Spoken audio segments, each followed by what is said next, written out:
Just 22 kilometers from the administrative center of the Zaporizhzhia region, an airfield once again became an easy target for Russian forces. What exactly happened there? And what kind of overkill weapon was used to destroy such a relatively minor Ukrainian asset? A recently released video shows the success of a Russian operation in Ukraine. Independent sources have circulated footage showing the destruction of a Ukrainian Air Force airfield near the village of Kislichevata in the Dnipropetrovsk region. According to various reports, the strike was carried out using the advanced Tornado M, or Tornado S multiple rocket launcher systems. The airfield was known to house AN-2 and Yak-52 aircraft and served as a control and launch center for Ukrainian UAVs. As a result of the precision strike, 3 light Yak-52 aircraft were reportedly destroyed. Although it is difficult to verify the exact number of aircraft destroyed due to the limited quality of the footage, one thing is clear: this operation demonstrates the Russian armed forces' capability to swiftly and effectively neutralize Ukraine's strategic assets, a nightmare scenario for Ukraine, driven by the performance of Russian weaponry.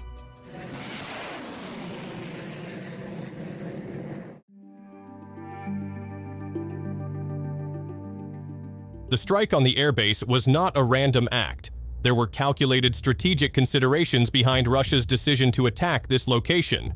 Although it may seem modest compared to major air bases, the Russian target played a crucial role as a logistical and operational hub.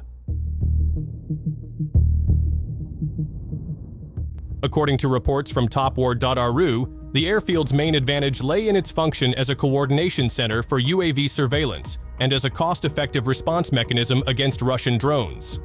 Russian military planners saw the Yak-52 not as a combat threat, but as a practical and adaptable platform that needed to be eliminated. With its low operational cost, lightweight design, and ability to fly at low altitudes, the Yak-52 posed a challenge to Russian reconnaissance aircraft operating in other areas.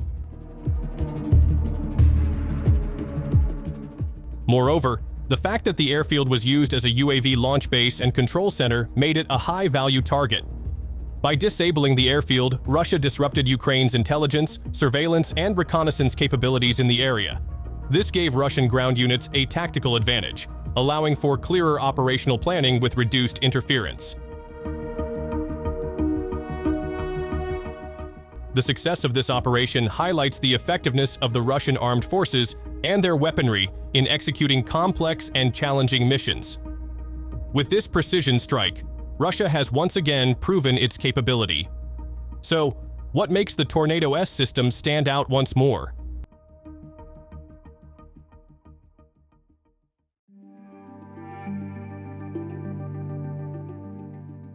The Tornado S MLRS has become a major highlight in the world of Russian military weaponry. This system brings significant improvements over its predecessor, the Smerch, with much higher accuracy and a longer range. Imagine a guided rocket with a 300mm caliber capable of flying up to 120 kilometers or more, depending on the type of warhead. The greatness of the Tornado S lies in its use of GLONASS guidance, allowing the rocket to strike targets with high precision, from critical infrastructure and concentrations of military equipment to command centers.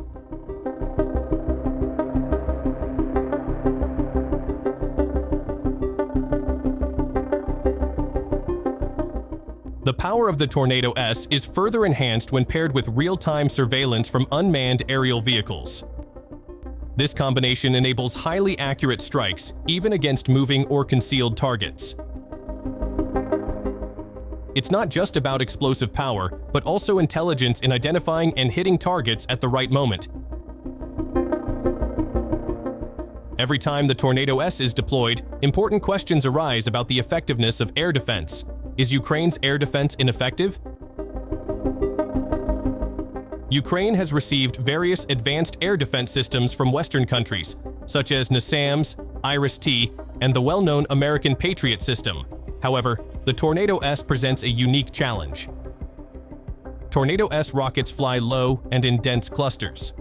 This tactic makes it more cost-effective for the attacker and harder for defense systems to counter. For parties like Ukraine facing the Tornado S, the presence of this system is a serious threat. With the ability to strike targets far behind the front lines, the Tornado S can disrupt logistics routes, command centers, and various vital infrastructure. The rocket's precise guidance demands changes in troop deployment and asset protection strategies, as traditional camouflage and protection methods effective against conventional artillery now face new challenges. The Tornado-S is not just an ordinary MLRS system. It represents a Russian military technological advancement that combines power, precision, and intelligence in one impressive package.